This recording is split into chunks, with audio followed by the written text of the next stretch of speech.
कि आज भी महिलाओं का घूंघट अभी तक हटा नहीं है। चार दीवारी के अंदर में रहने के बाद में आज भी ये स्थिति देखने के लिए मिलती रहती है। तो बाबा साहब अम्बेडकर से अभिप्रीत होकर या उनके विचारों से प्रेरणा लेकर के जो महिलाओं के जीवन में बदलाव आया, उनकी संख्या आज भी काफ़ी कम है। और जिस सुंदर भारत की हम संकल्पना अपने महापुरुषों के विचारों में देखते हैं, वो कोई और नहीं बल्कि इस देश के अंदर में नर और नारी समान होकर जीवन को जिए, यही संकल्पना है। इसे हम मोबाइल फ़ोन में यदि जितना समय देते हैं, उसके साथ साथ अपना अध्ययन पे जोर दे, उसके साथ साथ अपने घर के काम करने के बाद में समाज कार्य पर भी उतना ही ध्यान देना हमारी अपनी ज़रूरत है।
धन्यवाद तय।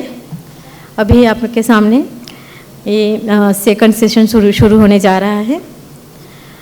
आज के हमारे पेपर प्रेजेंटेशन करने वाले जो सदस्य हैं वो है निशा Mendhe, Pragya Bauddh, doctor Yashpal, doctor Manjulal, doctor Praveen Kumar, Ganvir Wankhede, mister Harvinder Kumar, Archana Gautam, Prashik Wankhede.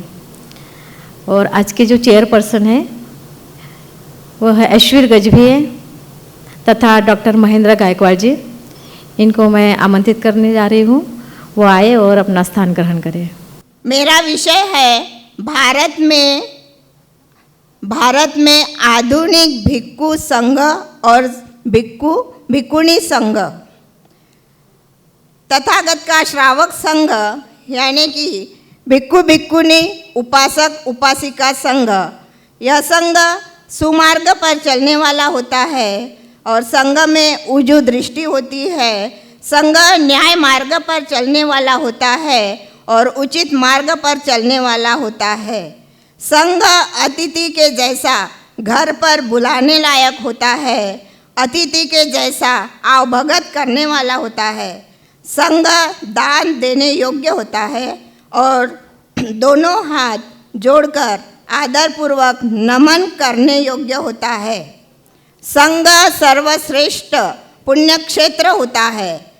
संघ में श्रोतापन्न, सकृतागामी, अनागामी, अरहंत पद पर आरूढ़ भिक्खु भिक्खुनी उपासक उपासिकाएं होती है। यानी संघ में आर्य अष्टांगिक मार्ग पर चलने वाले लोग ही दिखाई देते हैं। अगर यह गुण भिक्खु संघ में है तो ही वह बुद्धिस्ट भिक्खु संघ कहलाता है। भिक्खु संघ की स्थापना सर्वप्रथम महाकारुणिक तथागत भगवान गौतम बुद्ध ने किए और आषाढ़ पूर्णिमा की रात को आकाश में चंद्रमा की तेजोमय किरणें धरती पर प्रकाश डाल रही थी। तभी रात के तीसरे प्रहर में सिद्धार्थ को बोधि प्राप्त होती है और वे सम्यक संबुद्ध कहलाते हैं, स्वयं को बुद्ध कहलाते हैं। यह कोई साधारण बात नहीं थी। उनके मन में दुविधा उत्पन्न हुई, यह बात किसे समझाऊं? उनके समझ में नहीं आ रहा था क्योंकि यह कोई साधारण काम नहीं था। उन्हें लगा साधारण व्यक्ति यह धम्म को समझ नहीं पाएगा, इसलिए यह धम्म कोई आध्यात्मिक व्यक्ति को ही सर्वप्रथम समझा कर देना होगा, क्योंकि इस धम्म को समझना कोई साधारण गृहस्थ के बस की बात नहीं है। इसलिए वह सोचने लगे कि सर्वप्रथम यह धम्म के बारे में उनके आचार्य आलार कालाम और उद्दक रामपुत्र इन्हें समझाकर बताए। वे दोनों ने सिद्धार्थ को चतुर्थ ध्यान तक की दीक्षा दिए थे। तथागत को विश्वास था कि कल्याणकारी धम्म को बहुत जल्दी उन लोग समझ पाएंगे, लेकिन उन्हें पता चला कि वो दोनों इस जगत में नहीं है। तभी उन्हें अपने 5 मित्रों की याद आई। वे मित्र जो तथागत ने सुजाता के हाथों दान की हुई खीर को प्राशन करने की वजह से उनसे नाराज होकर दूर चले गए थे, उनके बारे में तथागत सोचने लगे। भले ही वे मुझसे नाराज होकर चले गए, लेकिन उनमें आध्यात्मिक बल है, वे जरूर मेरे बताए हुए मार्ग को समझ पाएंगे। इसलिए तथागत ने उनका पता लगाए। वे सारनाथ के इसी पता मृगदाय वन में अपनी कुटी में रहते हैं करके पता चला और उनसे मिलने के लिए तथागत चले गए। तथागत को अपनी कुटी के तरफ आते हुए देखकर वे 5 जो परिव्राजक थे तथागत से नाराज थे। उन्होंने निर्णय किए कि वे सिद्धार्थ का कोई स्वागत नहीं करेंगे, उससे कोई बात नहीं करेंगे, उसकी कोई तरफ देखेंगे भी नहीं। लेकिन जैसे जैसे बुद्ध के पावन चरण उनके कुटी के तरफ बढ़ने लगे, वैसे वैसे 5 परिव्राजकों ने मन का परिवर्तन होने लगा। अपने आप सभी के हाथ अपने आप उनके स्वागत में जुड़ गए। सभी ने भगवान को नमस्कार किए। उनमें से एक ने भगवान के लिए आसन बिछाया, एक ने उनका पात्र लिए, एक ने हाथ पैर धोने के लिए पानी लिए, एक ने तौलिया दिया। इस प्रकार सभी ने तथागत का स्वागत किए। बुद्ध ने कहा कि मेरा उत्तराधिकारी मेरा धम्म ही होगा और धम्म को चिरकाल तक टिका हुआ रखने के लिए हमें संघ को कायम रखना जरूरी है। इसलिए भारत में प्रज्ञावान विनयशील भिक्षुओं का निर्माण होना जरूरी है, क्योंकि विनयशील भिक्षुओं से ही आधुनिक भारत का विनयशील भिक्षु संघ तैयार होगा और बुद्ध धम्म चिरकाल तक टिका हुआ रहेगा और समस्त मानव जाति और प्राणियों का कल्याण होगा। धन्यवाद। जय भीम। महाप्रजापति गौतमी सिद्धार्थ गौतम की माता जी 500 शाक्य सुकुमारियों महिलाओं के साथ तथागत बुद्ध के आदेश पर प्रथम बार भिक्षुनी संघ में शामिल होकर कासाय वस्त्र चीवर ग्रहण कर प्रवज्जित हुई और वहीं से भिक्षुनी संघ का निर्माण हुआ। इन भिक्षुनियों में महाप्रजापति गौतमी, आम्रपाली गणिका, धम्मदीना आदि का नाम विशेष रूप से उल्लेख के साथ बौद्ध साहित्य में लिया जाता है। तथागत बुद्ध की अग्रश्राविका के रूप में जानी जाती है। नारी वर्ग के लिए यह गौरवशाली स्वर्णिम अवसर था जब समानाधिकार की नेत्री देवी महाप्रजापति गौतमी के अथक परिश्रम से प्रथम भिक्षुनी संघ की स्थापना हुई। भगवान के उपदेशों से एकाग्र चिंतन एवं अलौकिक ध्यान द्वारा अरहत पद प्राप्त कर लिया। इस प्रकार महिलाओं को पुरुषों के बराबर अधिकार प्राप्त हुआ, अर्थात महिलाएं अपने कल्याण के साथ साथ लोक कल्याण में भी विशेष योगदान दिया। इस प्रकार भिक्षुनी सुमेधा का नाम भी बौद्ध साहित्य में स्वर्णिम अक्षरों में उल्लेखित है। सुमेधा मंतावतिया नगर की रहने वाली थी। उसके माता पिता उसकी शादी सुयोग्य वर से करना चाहते थे, लेकिन सुमेधा की रुचि सांसारिक जीवन में नहीं थी। अतः वह अपने माता पिता के इच्छा के विरुद्ध अपना बाल मुंडवा कर भिक्षुनी संघ में प्रवेश कर गई। सुमेधा प्रवर्जित होने के पश्चात अपने माता पिता एवं उस पुरुष को जो उसका पति होने वाला था सभी को बौद्ध धम्म में प्रवर्जित करवा दी। उसके अतिरिक्त सुमेधा ने मानव जीवन के महत्व पर आम लोगों को बताया। मानव जीवन बहुत मुश्किल से प्राप्त होता है। बुद्ध से मिलना तो एक संयोग है। बुद्ध की शिक्षा हमें बताती है कि संसार में आवागमन से कैसे मुक्ति मिल सकती है। वह अपने परिवार के सदस्यों को इंद्रिय सुख से दुष्परिणाम के बारे में बतलाती है। वह आर्य अष्टांगिक मार्ग के महत्व के बारे में अपने परिवार के सदस्यों को बतलाई एवं उन्हें निर्वाण प्राप्त के लिए उत्साहित किया। वह अपने परिवार के सदस्यों के लिए उनके आध्यात्मिक गुरु के रूप में काम की। इस अध्याय में बुद्ध की अवसर पुत्रियों एवं उनके पारिवारिक पृष्ठभूमि का विश्लेषण किया गया है। भिक्षुणी संघ में प्रवेश के उपरांत बुद्ध की इस अवसर पुत्रियों के जीवन में जो परिवर्तन आता है वह कल्पना प्रस्तुत नहीं होकर वास्तविक परिवर्तन है। इन बुद्ध पुत्रियों में जिस प्रज्ञा का उदय होता है वह भावनामयी प्रज्ञा पर आधारित है। वह प्रज्ञा जिसे बुद्ध ज़्यादा महत्व देते हैं क्योंकि वह अनुभूति के धरातल पर आधारित है। अतः इन बुद्ध पुत्रियों में संसार के त्रिलक्षण अनित्य, दुख एवं अनात्म को बहुत ही गहराई में जाकर समझने की शक्ति उत्पन्न होती है। उनके जीवन में न कोई शोक स्पर्श कर सकता है और न ही उनके अंतर किसी सौंदर्य का ही कोई गर्व था। पट्टाचारा, किसा गौतमी एवं उब्बीरी जैसे भिक्षुणियाँ इस सच्चाई को भिक्षुणी संघ में प्रवेश के उपरांत समझ चुकी थी। महिलाएं इस देश में रहती है, अगर 50% महिलाओं को उनके अधिकार नहीं देते तो देश विकलांग होगा और देश तरक्की नहीं करेगा। इस वजह से बाबा साहब ने संविधान में भी महिलाओं को समान अधिकार, आरक्षण, शिक्षा का अधिकार, सारी चीज़ें बाबा साहब ने उपलब्ध करा के दी। परंतु आज हम खुली आंखों से देख रहे हैं कि ये जो मनुवादी विचार फिर से हावी होते जा रही है। वो चाहती है कि महिला और जो इस देश में रहने वाला बहुजन समाज आगे न बढ़े। इस वजह से कई ऐसे षड्यंत्र बनाकर जो हमें विकलांग बना रहे हैं, महिलाओं को विकलांग बना रहे हैं। जैसे आप देख रहे हैं, महिला आज 21वीं सदी में भी आज हम देख रहे हैं हाथरस जैसे कांड होते हैं। संसद भवन में लगभग 78 एमपीज है, मेंबर ऑफ पार्लियामेंट, फिर भी एक भी महिला ने महिला के प्रति आवाज़ नहीं उठाई कि जो हाथरस में जो कांड हुआ खुले आंखों से महिला ने देखा है, सारी दुनिया ने देखा है, भारत ने देखा है, परंतु एक भी आवाज़ नहीं हुई और ऐसी ही वो महिला की जान चली जाती है, उसको न्याय नहीं मिलता। तो साथियों, आज हम देख रहे हैं 21वीं सदी भी क्या, आने वाली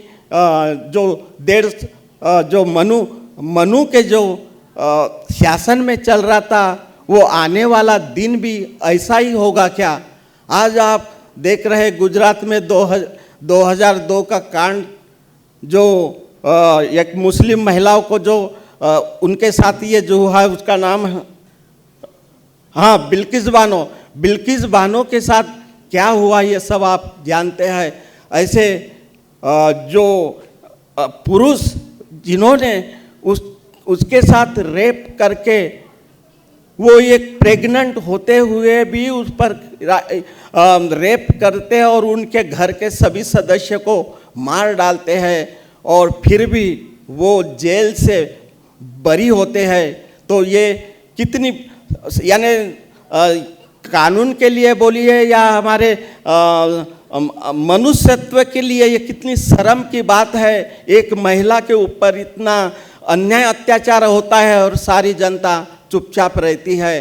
तो ये हम सभी की भी, यानी हम सभी की गलती है, क्योंकि एक महिला पर अन्याय अत्याचार होता है तो हम बाकी के सब चुपचाप होते हैं। ये हम लोगों ने नहीं रहना चाहिए। आज उस महिला पर इस तरह का अन्याय अत्याचार होता है, कल हमारे ऊपर भी ऐसी नौबत आती है, आ सकती है। तो हमने सजग होकर अगर एक दूसरे का जो अन्याय होता है, अन्याय के विरोध आवाज़ उठाने के लिए अगर हम रोड पर आते हैं तो निश्चित रूप से ये जो मनुवाद विचार है, जो अमानुष की तरह जो कार्य करते हैं, इस तरह के कार्य नहीं होंगे।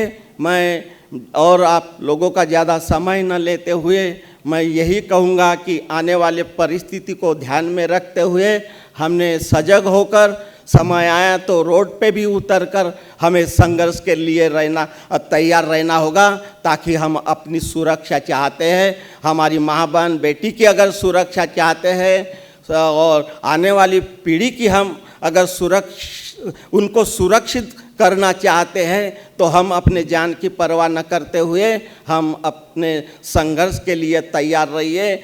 हम हमेशा संघ की बात करते हैं तो तथागत भगवान गौतम बुद्ध ने जो संघ निर्माण किया है वो संघ सिर्फ भिक्षुओं से संघ नहीं बनता।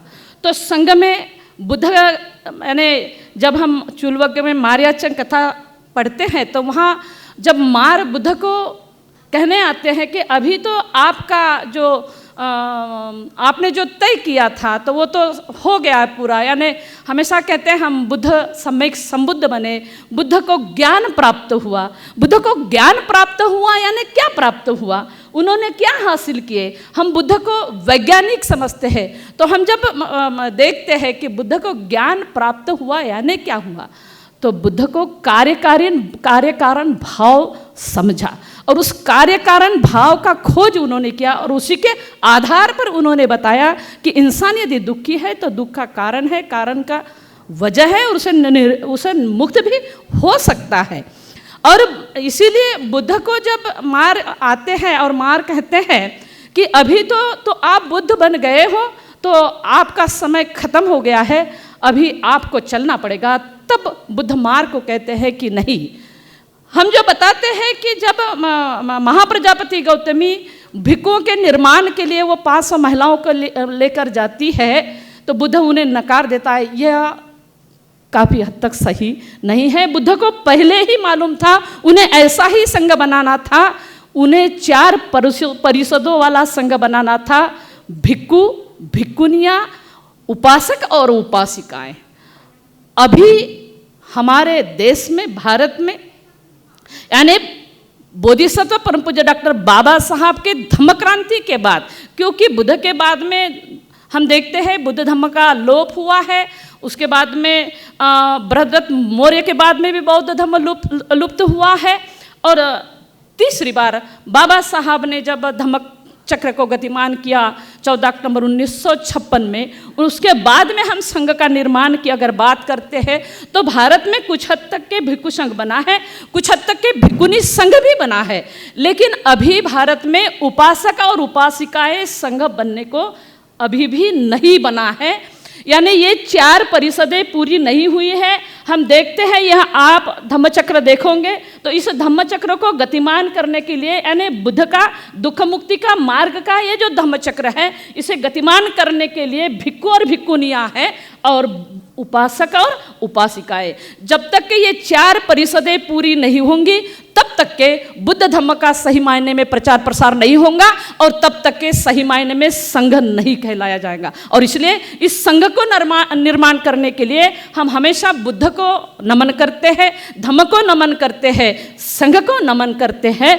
तो वो यानी अतीत काल में जो हुआ है, भूतकाल के संघ में को निर्माण हम वंदन करते हैं। वर्तमान में हमें इस संघ का निर्माण करना है। जब तक के वर्तमान में यह संघ, ये 4 परिषदों वाला संघ निर्माण नहीं होगा, मेरे प्यारे साथियों, भाई और बहनों, हम तब तक के समतामूलक समाज, या हम कहेंगे कि जितने भी इस देश में जो विषमता है, जो कहते हैं कि वर्ण विषमता है, जाति पर के आधार पर है भेदभाव है, रंग के आधार पर भेदभाव है, लिंग के आधार पर भेदभाव है, तो इसे अगर नष्ट कराना है तो हमें इन 4 परिषदों के लिए, सिर्फ हम कहने को उपासक उपासिकाएं बोलते हैं, लेकिन फुकट की डिग्री देना और लेना हमने बंद कर देना चाहिए। फुकट की डिग्री लेने से और देने से सही मायने में समाज का निर्माण नहीं हो रहा है। त्याग तभी होगा, उपासक तब बनेंगे, उपासिका तब बनेंगे जब कम से कम महीने में 4 बार वह अपने जीवन में 4 बार अष्टशील का उपोषित रख के अपने जीवन का, जैसे कि हम महिलाएं हैं और हम महिलाएं जैसे नहाते धोते हैं और अपने चेहरे पर माला गंध विलेपन करते हैं, तो 8वें शील में आता है माला गंध विलेपन धारण विभूषण ठाना वीर मणि सिक्का पदंग समाधियामि, यानी 8 शीलों का एक बार तो भी जो पालन करेगा वही सही मायने में उपासक कहलाएगा। महिला सशक्तिकरण संघ द्वारा महिला दिवस के उपलक्ष्य में आयोजित राष्ट्रीय महिला बौद्ध परिषद के प्रथम तकनीकी सत्र में सभी उपासक उपासिकाओं का मैं तहे दिल से स्वागत करता हूँ। तकनीकी सत्र के अध्यक्ष के रूप में मुझे आयोजकों ने अवसर दिया, इसके लिए मैं उनका तहे दिल से आभारी हूँ। इस सत्र में समय के अभाव में कुछ सीमित लोगों ने पेपर पढ़ा है, उसमें से निशाजी मेंढे जिन्होंने भारत में आधुनिक भिक्खुनी संघ पर अपना वक्तव्य रखा, उसके बाद प्रज्ञा जी बुद्ध जिन्होंने तथागत बुद्ध की अग्र श्राविका सुमेधा, इनके बारे में आपके सामने विचार रखे।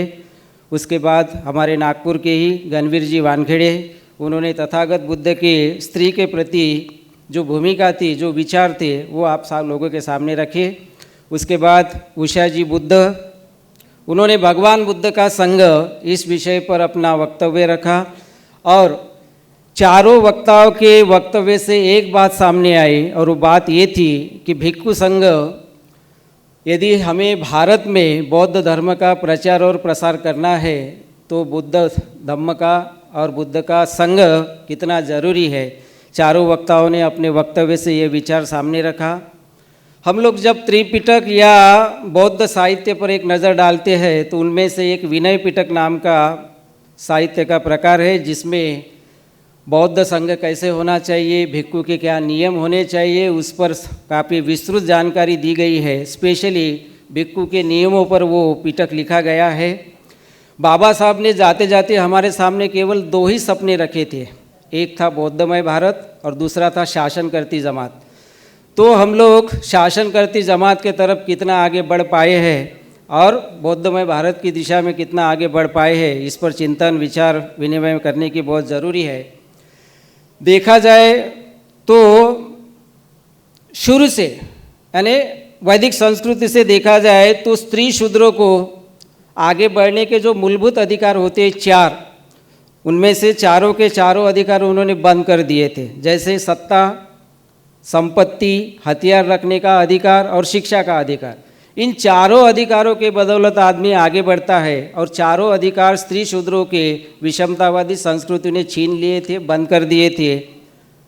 तथागत बुद्ध ये पहले आदमी हैं जिन्होंने महिलाओं की कैपेसिटी को जाना, उनकी क्षमताओं को जाना, उनको परखा और महिलाओं को केवल धर्म में स्थान नहीं दिया तो भिक्खुनी संघ के पद पर बैठने का भी अधिकार दिया और साथ में उन्हें संघ में स्थान देकर और धर्म उपासना का अधिकार देकर उन्होंने महिलाओं के मुक्ति की दिशा में सबसे पहला एक बहुत बड़ा काम किया। यही महिलाओं के मुक्ति में बारे में यदि आप लोगों को डिटेल जानना है तो आप थेरी गाथा पढ़ लीजिए। थेरी गाथा में करीब करीब 75 महिलाओं की कहानियाँ हैं कि उनको संघ में किस प्रकार से मुक्ति मिलती थी, वो कैसा अनुभव करते थे, उनके अनुभव वहाँ लिखे हुए हैं। तो उस पर मैं अभी ज़्यादा जाऊंगा नहीं। बाद में मनुस्मृति का काल आया, महिलाओं के अधिकार छीन लिए गए।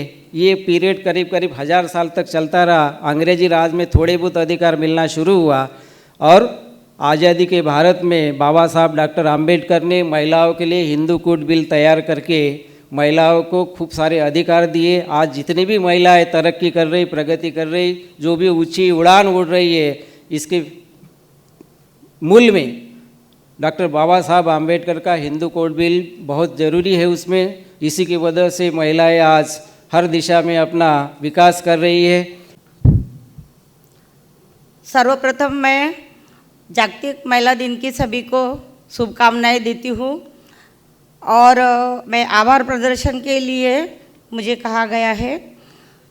विश्व को शांति का मार्ग दिखाने वाले तथागत भगवान गौतम बुद्ध, विश्व रत्न संविधान लिखने वाले डॉक्टर बाबा साहब आम्बेडकर, इस देश में महानायिकाओं के त्रिवार वंदन करती हूँ। महानायकों और महानायिकाओं को त्रिवार वंदन करती हूँ।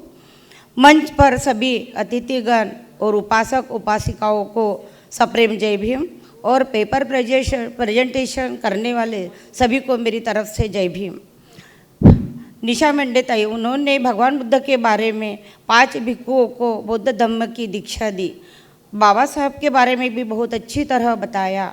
उन्होंने कहा अनपढ़ भिक्षु भी धम्म के आचरण से बड़े अच्छे काम कर सकते हैं, लेकिन पढ़ा लिखा भिक्षु धम्म का आचरण नहीं करे तो वो अच्छा भिक्षु नहीं कहलाएगा। धन्यवाद निशाताई, मैं आपका आभार व्यक्त करती हूँ।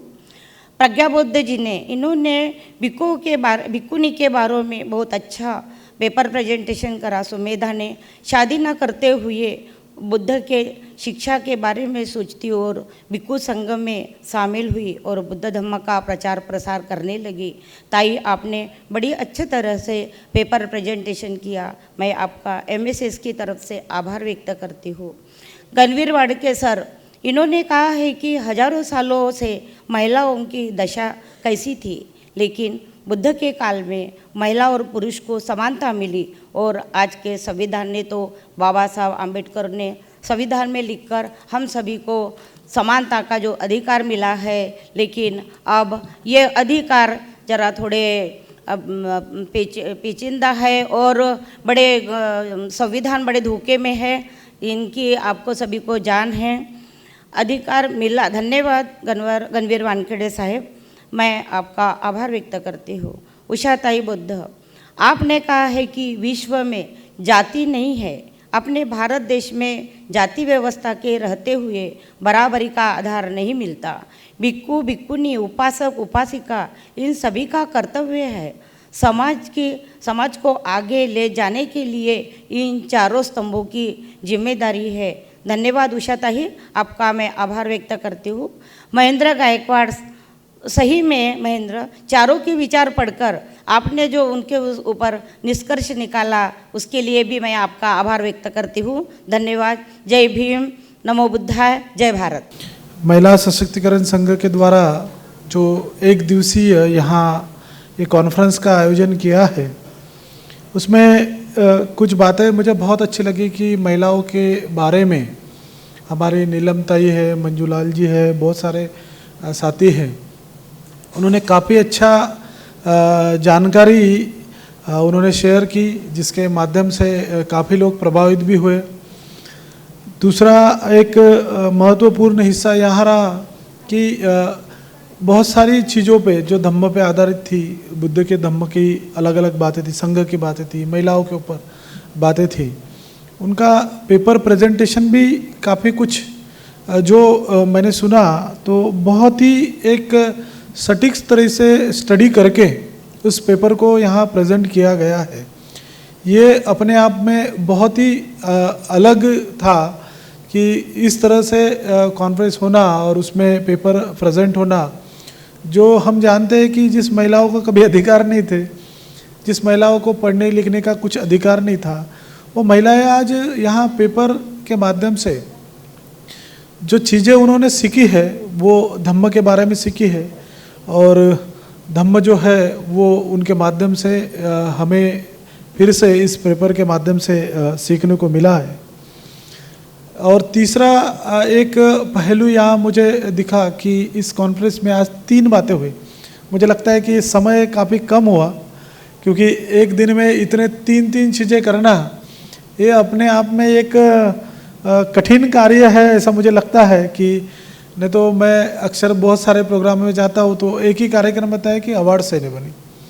यहाँ अवार्ड के साथ साथ में पेपर प्रेजेंटेशन भी हुआ, इनॉग्रेशन सेशन भी हुआ, जिसमें काफ़ी सारी महिलाओं ने अपनी बात को रखा और बहुत सारे लोगों ने भी इसमें बढ़ चढ़कर हिस्सा भी लिया।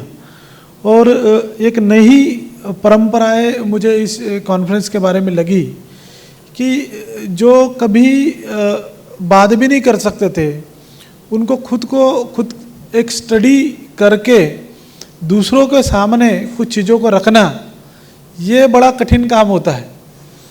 क्योंकि स्टडी करके बताना उसके अपने आप में एक बहुत बड़ा समय लगता है।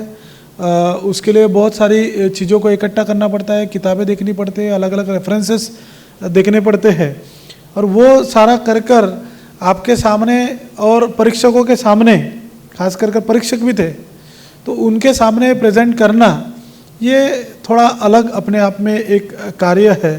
और मुझे लगता है कि इस कॉन्फ्रेंस के माध्यम से ये तीनों चीज़ें इकट्ठा हुई है। तो मैं महिला सशक्तिकरण संघ के सभी पदाधिकारी जिन्होंने इस कार्यक्रम का इस तरह से नियोजन किया है और उसको पूरी तरह से इम्प्लीमेंट भी किया है, तो मैं भंते जी और उनके सभी संघ के सभी पदाधिकारी का तहे दिल से धन्यवाद देना चाहता हूँ। और मुझे लगता है कि फिर से जब ये संघ पूरे देश भर में जा रहा है, अलग अलग राज्यों में जा रहा है, तो मुझे लगता है कि संघ के और लोगों को जो अलग अलग लोग नए जुड़ रहे हैं, तो उनको फिर से मुझे लगता है कि 2-4 दिन का ऐसा ट्रेनिंग भी होना चाहिए कि कुछ चीज़ों का हमने किस तरह से लोगों के पास में लेकर जाकर इस संघ के बारे में, धम्म के बारे में और जो हमारे महापुरुषों के विचार है इनके बारे में किस तरह से, किस हालात में प्रेजेंट करना चाहिए और किस परिस्थिति में हमने क्या क्या करना चाहिए, इसका एक संघ के द्वारा ट्रेनिंग भी अगर होता है तो और बहुत ज़्यादा अपने आप को और फिर से हम डेवलप कर सकते हैं। मुझे लगता है कि कुल मिलाकर ये जो आज का कॉन्फ्रेंस है बहुत अच्छे से सक्सेस रहा है। फिर से मैं आप सभी को और संघ के सब पदाधिकारी को दिल से शुभकामनाएं देता हूँ और यहीं पे रुकता हूँ। थैंक यू, जय भीम। तो मेरा ये कहना था बंते जी से और पूरी टीम से कि अभी महिला सशक्तिकरण संघ की पूरी टीम तैयार है। उनकी पता चलता है कि वो आगे चलकर मतलब उनको और स्टेटों में जाकर काम वो अच्छे ढंग से कर सकते हैं। तो बंते जी को मेरी यही बेनती थी कि मतलब 4 जैसे लेडीज़ की टीम जो वो पंजाब आ जाएं, पहले हफ्ते के लिए आ जाएं, तो हम उनका खाने का रहने का पूरा इंतजाम करें और पूरी जो गांव-गांव जाकर एक उनका पूरा टीम तो हम इनकी बन चुके हैं, पर महिलाएं जाकर वो प्रोत्साहित करें और एक ज़्यादा नहीं 4 महिलाएं एक हफ्ते के लिए समय निकाल कर आएँ तो एक अच्छा मैसेज दे पाएंगे, आपके लिए एक अच्छी टीम भी बना पाएंगे, ताकि जो हम जो प्रोग्राम ऑर्गेनाइज करते हैं इसका एक उद्देश्य पूरा हो सके। क्योंकि ये आज का जो विषय था ना कि महिलाओं को हमने कैसे मजबूत करना है, तो इस पर हम पहले इस पर बात काफ़ी कर चुके हैं। एक तो ये था कि महिलाओं को हम आपके साथ एक संघ के साथ जोड़े और महिलाएं घर से निकले और क्रांतिकारी बने, और उसके बाद एजुकेशन का था कि अगर बच्चों को जितना महिलाओं को हम लड़कियों को पढ़ाएंगे, उनको IPS IAS DC बनाएंगे, तो बड़े से बड़ा कोई ऑफिसर भी उनके सामने खड़ा होगा तो कॉन्फिडेंस रहता है ना पढ़े लिखे बच्चे में। एक लड़की जब IAS IPS या DC बनकर कहीं जाएगी तो लाल बत्ती वाली गाड़ी होगी, आगे पीछे उसके गनमैन होंगे, तो देखिए कितना अच्छा मैसेज आता है ना समाज को कि ये है महिलाएँ हमारे समाज की ना। तो यही मैं कहना चाहता हूँ कि अगर जल्दी से जल्दी, क्योंकि अभी ना तो पंजाब में ज़्यादा गर्मी है और ना ज़्यादा सर्दी है, तो अगर हमें अभी बंते जी को प्रोग्राम दे देते हैं तो बहुत अच्छी बात होगी। धन्यवाद। सुभाष चंद्र जी, आपने हमें इनवाइट किया, थैंक यू फॉर दैट। अभी हम आखिरी में जो अध्यक्षीय भाषण है उसके लिए मैं भदंत डॉक्टर चंद्रकीर्ति जी से अनुरोध करती हूँ कि वह अपना अध्यक्षीय भाषण करें। भंते डॉक्टर चंद्रकीर्ति जी HOD के पद पर सुभारती यूनिवर्सिटी, विवेकानंद सुभारती यूनिवर्सिटी में HOD के पद पर कार्यरत है और वहाँ पे तो उनको सब मिलता है, उसके बावजूद भी वो चुप न बैठते हुए महिला का एक संगठन तैयार करके महिलाओं को उन्नति करके महिलाओं की उन्नति देखना चाहते हैं और महिलाओं को आगे बढ़ाना चाहते। ये एक बहुत प्रशंसनीय कार्य वो कर रहे हैं, तो मैं उनसे अनुरोध करूंगी कि वो अपना अध्यक्षीय भाषण के लिए शुरुआत करें, हमें मार्गदर्शन करें। और जिन्होंने आज महिलाओं के ऊपर में अलग अलग विचार आप लोगों को दिए, चूँकि हम जानते कि ये विचार हमारे देश के लिए आज के नहीं हैं, तथागत गौतम बुद्ध से जब ये शुरू हुआ और ये अभी तक चलते आ रहा है और ये आगे भी चलते ही जाएगा, ये कोई रुकने वाला नहीं है। लेकिन इसकी गति को बढ़ाने के लिए हमें बार बार प्रयास करने पड़ेंगे और जितनी बार हम प्रयास करेंगे उसका परिणाम भी उतना सकारात्मक ढंग से आपको देखने के लिए मिलेगा। लेकिन आपको पता होगा कि यदि हमारे विचार रुक जाते हैं, हमारा काम करना रुक जाता है और हम स्थिर हो जाते हैं तो परिणाम कुछ भी नहीं आते। इसलिए हमें काम करने की आज वर्तमान में सख्त ज़रूरत है।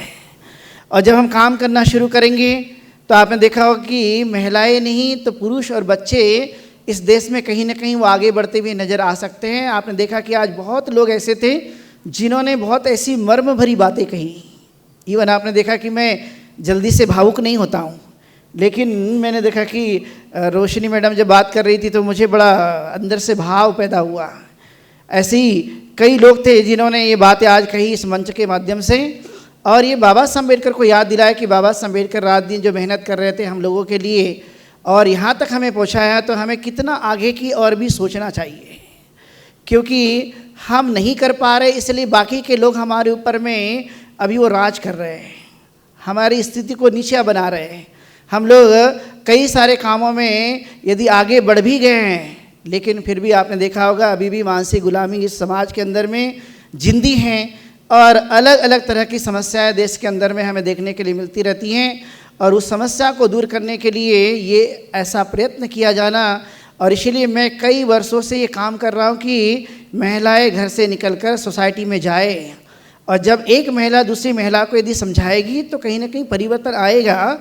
यदि 100 में से 100 महिला नहीं भी मानेगी, लेकिन 100 में से 10 महिला भी यदि मान लेती है हमारी बातों को, 90% यदि नहीं भी मानती है, तब भी कहीं ना कहीं परिवर्तन होते हुए देखने के लिए मिल सकता है। इसलिए बाबा साहब अम्बेडकर ने यूँ ही नहीं कहा, आज इस धम्म सम्मेलन में ये बात कही गई थी कि बाबा साहब अम्बेडकर चाहते थे कि महिलाएं सामने आकर उसकी प्रगति को हम आकलन करेंगे।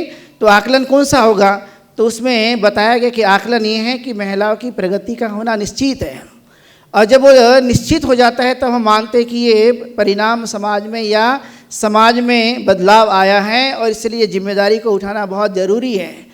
आप जिस जगह रहते हो, ये प्रदेशों में तो महिलाएं काफ़ी कुछ आगे बढ़ी है, लेकिन भारत के अलग अलग राज्य हैं जहाँ पर अभी भी महिलाओं को घर से निकलने के लिए बहुत सोचना पड़ता है। जैसे कि डॉक्टर अर्चना गौतम मैडम आई है, या नीलम बौद्ध दिल्ली और उधर के एरिया से आई है। तो ये लोग जब वो काम करते हैं, इवन मैं भी जब जाता हूँ तो मैंने कई बार दोहराया इस बात को कि आज भी महिलाओं का घूंघट अभी तक हटा नहीं है।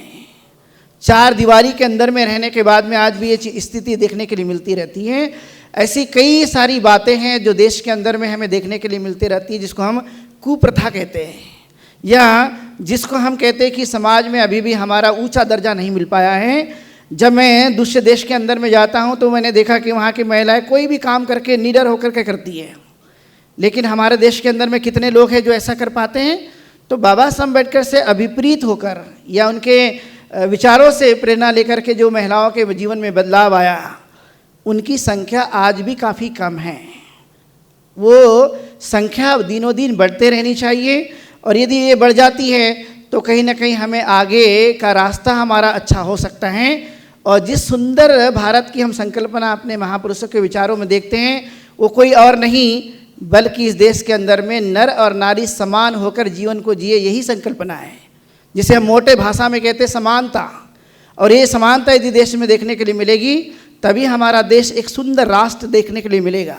ये तो वरना सुंदर राष्ट्र एक सपना ही है। और इसलिए मैं चाहता हूँ कि हमारे देश के अंदर में हमारी जो महिलाएं हैं, बहनें हैं, माताएं, उपासक उपासिकाएं हैं, इन्होंने अपना घर का काम करके थोड़ा बहुत समय निकाल करके आगे बढ़ने की प्रेरणा अपने साथ साथ दूसरों में लाना आज की हमारी अपनी ज़रूरत है। क्योंकि तथागत गौतम बुद्ध ने भी पुरुष से ज़्यादा महिलाओं को ही श्रेष्ठ बताया। खुद उन्होंने राजा प्रसन्नजीत से ये बात कही थी। जब मल्लिका रानी को लड़की हो गई तो राजा प्रसन्नजीत उदास हो गए, और जब उदास हो गए तो उनसे पूछा गया कि आप क्यों उदास हैं? तब उन्होंने बताया कि मेरी रानी को बेटी हो गई इसलिए मैं उदास हूँ। तब तथागत ने उनको संबोधित करके कहा कि उदासी की कोई ज़रूरत नहीं है, लड़का से लड़की श्रेष्ठ हो सकती है, और वो हो सकता है वो सुशील हो सकती है, उसके द्वारा जो लड़का होगा हो सकता है इस देश का शासक बने, अच्छा व्यक्ति निर्माण हो, और वो आगे बढ़ सकती है। इसलिए महिलाओं को पीछे रखना हमारी सबसे भूल है। और इसलिए पुरानी मानसिकता यदि मनुस्मृति के हमारे मन में बैठी है तो उसे तुरंत हमने निकाल फेंकना हमारी अपनी ज़रूरत होगी। और जब हम इस काम को यदि भारत में कर दिए तो आपने देखा होगा कि हम आगे बढ़ सकते हैं। और आपको पता होगा कि जैसे कि गायकवाड़ जी ने बात बताई थी कि पार्लियामेंट में हमारे कितनी महिलाएं बैठी हुई है, तो बैठी है तो कौन बैठी हुई है? कितने हमारी महिलाएं आज कुलपति है देश के अंदर में, कितनी महिलाएं? यदि आपने देखा होगा तो प्रधानमंत्री सिर्फ एक बनी हुई है आज तक भी, राष्ट्रपति सिर्फ 2 बनी हुई है। और यदि आप अलग अलग विभागों का अध्ययन करेंगे तो पाएंगे कि उनकी संख्या नगण्य मात्र है, ज़्यादा नहीं है आज भी। और हम बाबा साहब अम्बेडकर को जब मानते हैं या उनके विचारों को जब हम पढ़ते हैं तो हमने पाया कि वहाँ तो बड़ी अच्छी बात बाबा साहब अम्बेडकर ने पुरुष के साथ साथ महिलाओं के लिए भी लिखी हुई है। लेकिन वो भागीदारी बढ़ना आज की हमारी ज़रूरत होना अत्यंत ज़रूरी है। 33% का बिल आज भी आपने देखा पास नहीं हुआ पार्लियामेंट में। और संख्या कितनी है? गायकवाड़ जी ने बताया ये बातों को कि संख्या कितनी है? 50%। तो मिलना भी कितना चाहिए? कितना मिलना चाहिए? 10%। तो आपको 50% चाहिए कि 10% चाहिए? 50% चाहिए तो आपको क्या करना पड़ेगा? आपको पता है कि ये अंतर्राष्ट्रीय महिला दिवस क्यों मनाया गया? वो इसलिए मनाया गया कि उस समय की महिलाओं के साथ में वो समान अधिकार नहीं थे, इसलिए 25,000 महिलाएं इकट्ठा होकर उस आंदोलन को उन्होंने मजबूत बनाया। और जब मजबूत बनाया तो उनकी सारी मांगें पूरी हुई। आज आपने देखा होगा किसी भी आंदोलन को जब हम लोग खड़ा करते हैं तो यदि पुरुष इकट्ठा हो जाए लेकिन महिलाएं भी बड़ी संख्या में इकट्ठा नहीं होती है, चाहे वो अलग अलग तरह की बातें हो। और इसीलिए इस देश के अंदर में मानवता निर्माण करने के लिए, इस देश में सुख और शांति निर्माण करने के लिए महिला और पुरुष दोनों में किसी भी प्रकार का कोई भेदभाव नहीं होना। और इसलिए ये हमने आज के इस धम्म परिषद के माध्यम से, एक दिवसीय कॉन्फ्रेंस के माध्यम से जो कुछ भी विचार आप लोगों को दिए गए हैं हमारे वक्ताओं के माध्यम से, जिन्होंने बहुत सुंदर सुंदर बातें बताई। और आपको पता होगा कि ये एक दिन में इतने सारे कार्यक्रम को पूरा करना बड़ा डिफ़िकल्ट टास्क होता है। कई बार हमारी महिलाएं गुस्सा भी हो जाती है भंते जी के ऊपर। क्यों होती है? भंते जी एक दिन का पूरा टोटल एक दिन का प्रोग्राम बनाते हैं, 2 दिन का प्रोग्राम बनाते हैं और उसमें स्पेस ज़्यादा कुछ छोड़ते नहीं हैं। चूँकि हमारा अपना एक जीवन है, आपने देखा 60 साल, 70 साल, 80 साल, इसके बाद का हमारा कोई जीवन नहीं होता। इतने दिनों में हम क्या होते हैं? चले जाते हैं। तो जब जीवन ही कम है तो काम कितना करना चाहिए? थोड़ा करना चाहिए कि अधिक करना चाहिए? अधिक करना चाहिए। और ये हमने कहाँ से सीखा? बाबा साहब अम्बेडकर से सीखा। उन्होंने बराबर वहाँ पर ये बात कही है कि हमने समय का इस्तेमाल करके, इसलिए बाबा साहब अम्बेडकर खुद रात दिन एक कर करके वो काम करते थे। और सिर्फ उन्होंने 65 साल का जीवन जिया और 65 साल के बाद उनका जब परिनिर्वाण हो गया, आपने देखा इतने वर्ष बीत जाने के बाद भी दुनिया में यदि किसी की अच्छी फिलॉसफी की बातें या ज्ञान के बारे में यदि कहा जाता है तो किसके बारे में कहा जाता है? सिंबल ऑफ नॉलेज की उपाधि किसी और को नहीं दी गई। किसको दी गई? बाबा साहब अम्बेडकर को दी गई। ऐसे ही नहीं दी गई उनको कि उन्होंने जाकर वहाँ पे पैसे दे दिए होंगे और उनको ये उपाधि मिल गई होगी। नहीं, उनके परिश्रम से, उनके ज्ञान से, और दुनिया में देखा गया कि इतना ज्ञान रखने वाला कौन है तो बाबा साहब अम्बेडकर हैं। और इसलिए बाबा साहब अम्बेडकर ने जो जो बातें कही है इस देश में, वह हर एक आदमी के लिए, हर एक समाज के लिए उन्नति के शिखर तक पहुंचाने के लिए उनकी ये बातें हैं। और इसलिए हमने इन सभी बातों को आज वर्तमान में आत्मसात करना। और इसलिए मैं बार बार आप लोगों से कहता हूँ कि जैसे हम मोबाइल फ़ोन में यदि जितना समय देते हैं उसके साथ साथ अपना अध्ययन पे जोर दें, उसके साथ साथ अपने घर के काम करने के बाद में समाज कार्य पर भी उतना ही ध्यान देना हमारी अपनी ज़रूरत है। क्योंकि जो भी हमें मिल गया वो किसकी वजह से? बाबा साहब अम्बेडकर के संघर्ष की बदौलत मिला है। यदि आज हमने कुछ नहीं कर पाए तो हमारी पीढ़ी को ये स्थिति आपको वर्तमान में देखने के लिए मिली। वो किसके कारण हुआ? क्योंकि हम निश्चिंत हो गए। हमें लगा कि अब कुछ होने वाला नहीं है, जो हमें मिल गया ये हमेशा मिलते रहेगा। ऐसा नहीं होता है। संघर्ष यदि रुक जाता है तो चीज़ें मिलना बंद हो जाती है। और जब संघर्ष शुरू रहता है, सब लोग एक दूसरे के साथ मिलजुल कर रहते हैं, तो वो चीज़ें हमें प्राप्त होते रहती हैं। और इसलिए हमारे आने वाली पीढ़ी को अच्छा एक राष्ट्र मिले। हम रहे न रहें, लेकिन हमारी पीढ़ी को एक अच्छा राष्ट्र मिलेगा या हम उनके हाथों में देंगे तो कहीं ना कहीं एक अच्छा मैसेज हमारे देश के लिए हो सकता है। इसलिए महिलाओं ने अपना समय निकाल करके पुरुषों के साथ साथ जो है समाज के अलग अलग महिलाओं के जीवन में बदलाव आए, सुधार आए, वो किसी के काम आ सके, ये करना अत्यंत ज़रूरी है। क्योंकि मनुष्य का जीवन बहुत कीमती है, इसलिए हमारा जीवन दूसरों के काम में भी लगना अत्यंत ज़रूरी है। और जब ये लग जाएगा तो हमें भी खुशी होगी, हमें भी अच्छी चीज़ें मिलेगी, ये हमें विचार करना ज़रूरी है। तो आज हम लोगों ने 3 भागों में इस प्रोग्राम को बनाया था। चूँकि हम लोग हर साल इसको 2 दिन का ये प्रोग्राम बनाते, लेकिन हमने ये समय अभाव के कारण हम लोगों ने 1 दिन का ये प्रोग्राम बनाया।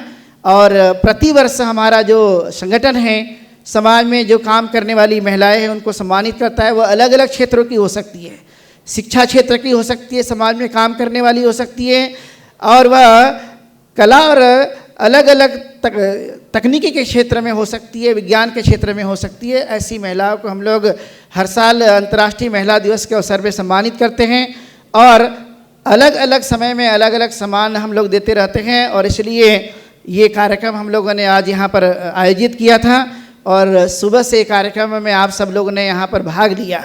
मैं देख रहा हूँ बहुत जगह जगह से लोग यहाँ पर आए हैं। यहाँ पर आपने देखा बिलासपुर से लोग आए, यहाँ पर रायपुर से लोग आए, यहाँ पर दुर्ग से लोग आए, गोंदिया से लोग आए, भंडारा से लोग आए, और इवन उत्तर प्रदेश और दिल्ली और हरियाणा पंजाब से भी लोग यहाँ पर पहुँचे। और नागपुर के इर्द गिर्द रहने वाले हमारे सभी उपासक उपासिकाएं और जो बुद्धिजीवी वर्ग है जो यहाँ पर इकट्ठा हुआ और जिन्होंने लगातार ये 10 घंटे के आसपास तक का जो कैलकुलेशन हुआ है कि कम से कम 7 घंटे तो हमारा प्रोग्राम ये चल ही रहा है, लेकिन बाकी के समय को और यदि ये देते तो लगभग 10 घंटे का प्रोग्राम हमने आज ये बनाया। और ये 10 घंटे का प्रोग्राम बड़ा डिफ़िकल्ट होता है हैंडल करना।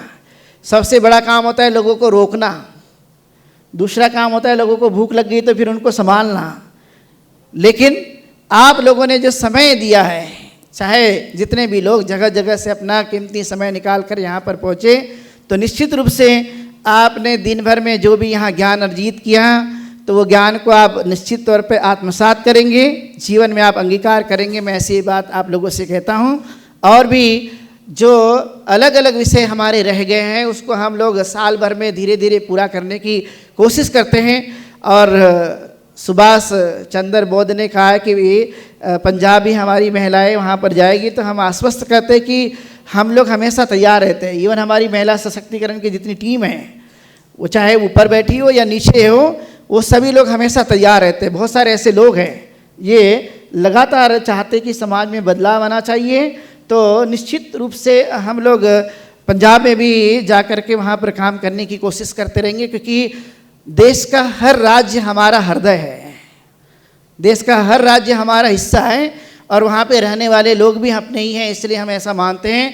तो जितने भी लोग यहाँ पर हमारे रह गए और जिन्होंने इस काम को आगे बढ़ाने के लिए जो भी साथ दिया, मैं उनका बहुत बहुत धन्यवाद अदा करता हूँ। हमारी जो महिला सशक्तिकरण की टीम जो लगातार लोगों के बीच में गई और जिन्होंने लोगों तक ये प्रचार प्रसार करवाया, और जितने भी लोग मेहनत कर रहे थे, यदि मैं उनका नाम नहीं भी ले पाया, लेकिन वह सभी के सभी यह महिला सशक्तिकरण संघ के एक स्टोन माइनर, जिसे बोला जाता है कि आधार का फाउंडेशन जो होता है, देखा होगा वो दिखाई नहीं देता लेकिन वो उस पर ही पूरा महल टिका होता है। ऐसे हमारे बहुत सारे जो माइलस्टोन्स में काम करने वाले लोग हैं, वे सभी लोग जो आज इस कार्यक्रम को सफल बनाए हैं, तो मैं सब लोगों को पुनः एक बार बहुत बहुत धन्यवाद देता हूँ। अभी हमने जिनका अध्यक्ष भाषण सुने हैं, प्रवाह के साथ कोई भी बहता है, लेकिन प्रवाह के विरुद्ध में चलना ये पुरुषार्थ होता है। आदरणीय भंते जी ने जो महिला सशक्तिकरण संघ का नींव रखा यानी स्थापन किया, बहुत से लोग आज भी बोलते हैं कि क्या महिलाएं सशक्त नहीं हुई हैं, जिसके अध्यक्ष राष्ट्रीय अध्यक्ष एक भिक्खू है, एक भंते है, एक पुरुष है। तो मैं उन्हें बता देना चाहती हूँ कि भंते जी अभी पुरुष नहीं, वह पुरुषार्थ है। भंते जी ना तो स्त्री है ना पुरुष है, वो मनुष्यत्व की और अभी अग्रसर हुए हैं, क्योंकि वह भिक्षु बने हैं। हर चीज का उन्होंने त्याग किया है और शील सदाचार से वह जीवन जीते हैं। और इसलिए हम सभी के जीवन में एक नया प्रवाह लाना चाहते हैं। इसलिए मैं आदरणीय भंते जी, जिन्होंने महिला सशक्तिकरण संघ के जो संस्थापक अध्यक्ष है और हमेशा इस संघ को आगे बढ़ाने के लिए और समाज में समतामूलक समाज बनाने के लिए, रूढ़ि प्रथा परंपराओं को खत्म करने के लिए अग्रसर रहते हैं और हमें मार्गदर्शन करते रहते हैं, उनका बहुत ही महिला सशक्तिकरण संघ की ओर से और मेरी ओर से मैं उनका भी बहुत बहुत धन्यवाद साधुवाद करती हूँ। पूरा श्रामणेर संघ बैठा है, वैसे भंते लोकोपाल भी यहाँ पे बैठे हैं, थाईलैंड से आए हुए भंते जी जो भी प्रशिक्षण हमारे श्रामणेरों को देते, उनका भी तहे दिल से महिला सशक्तिकरण संघ की ओर से मैं बहुत बहुत साधुवाद करती हूँ। हमारे दिल्ली से आए हुए और एक कैमरे में पूरी आज का पूरा कैद करके वो लेके जाने वाली वो हमारी बहन, उनका भी मैं तहे दिल से शुक्रिया अदा करती हूँ। बहुत ही व्यस्तता से चल रहे इस कार्यक्रम में अपना पूरा समय दिए वो दोनों दाम्पत्य, मेरे छोटे अनुज डॉक्टर सिद्धार्थ गायकवाड़ साहब और हमारी भाभी, जिन्हें आज के रूप में हम बाबा साहब और रमाई के वारसदार के रूप में, विचारों के वारसदार के रूप में देखते हैं, उनके कार्य के वारसदार के रूप में देखते हैं, उनका भी मैं महिला सशक्तिकरण संघ की ओर से तहे दिल से शुक्रिया अदा करती हूँ। दिल्ली से आए मेरा छोटा भाई, उसका भी मैं तहे दिल से शुक्रिया अदा करती हूँ, जिन्होंने पूरा अपना समय दिया है। अर्चना गौतम जो हमेशा मुझे बड़ी बहन के रूप में देखती है, मेरी छोटी बहन, उसका भी मैं बहुत बहुत तहे दिल से शुक्रिया अदा करती हूँ। मंजूलाल जी लंदन छोड़ के अब भारत में आई है और हमेशा प्रचार प्रसार में लगी रहती है, हर कार्यक्रम में महिला सशक्तिकरण संघ के नागपुर में न जाने कितनी बार साल में आती है, उनका भी मैं तहे दिल से शुक्रिया अदा करती हूँ। मेरे सामने बैठे सभी भंडारा, नागपुर, छत्तीसगढ़ से आए हुए, छत्तीसगढ़ की हमारी छत्तीसगढ़ राज्य की अध्यक्ष हमारी प्रज्ञा बौद्ध और उनकी पूरी टीम, उनका भी मैं तहे दिल से शुक्रिया अदा करती हूँ। भंडारा से आए हुए वैशाली जिलाध्यक्ष वैशाली भंडारा की और पूरी टीम, एक एक का नाम नहीं लूँगी, आप सभी का भी तहे दिल से महिला सशक्तिकरण संघ की ओर से शुक्रिया अदा करती हूँ। गोंदिया से सविता बौद्ध, समता ताई और आप पूरे अगला मैडम वगैरह, आप सभी का मैं शुक्रिया अदा करती हूँ, जिन्होंने इस मंच पर अपनी बात रखी। बड़े ही व्यस्तता से चलते हुए भी एडवोकेट स्मिता कामड़े आई है, एक आंदोलन चला रही है ईवीएम बैन के लिए, मैं उसका भी बहुत बहुत तहे दिल से शुक्रिया अदा करती हूँ। अगलावे मैडम जो यहाँ पे एक श्रोता बन के आई थी, देखो पीएचडी प्राध्यापक डॉक्टर होने के बावजूद भी वो श्रोता बन के आई थी, लेकिन हमने एक वक्ता न आने की वजह से वक्त पर उनको हमने मंच पर आसीन किए, कोई भी हिचकिचाहट न रखते हुए वह हमारे बीच में आई, अपनी बात रख कर गए। मैं उनका भी महिला सशक्तिकरण संघ की ओर से तहे दिल से शुक्रिया अदा करती हूँ। आवाज़ इंडिया टीवी जो हम दबे कुचले और जिनकी बात कोई नहीं सुनता, जिनकी बात जिनका कार्य कोई नहीं दिखाता, वो सिर्फ महाराष्ट्र में या नागपुर में ही नहीं तो पूरे भारत में ही नहीं तो देश विदेश में भी हमारी आवाज़ पहुंचाने का काम करता है। उन आवाज़ के मेरे भाई जो दिन भर से कैमरा में इस कार्यक्रम को कैद कर रहे हैं, मैं उनका ही तहे दिल से शुक्रिया अदा करती हूँ और आवाज़ के पूरा टीम का शुक्रिया अदा करती हूँ। यहाँ जो कन्वेंशन सेंटर का यह हाल हमें जो मिला है, उनमें जिनका जिनका आगे से और पर्दे के पीछे से भी सहकार्य रहा होगा, उनका भी तहे दिल से शुक्रिया अदा करती हूँ।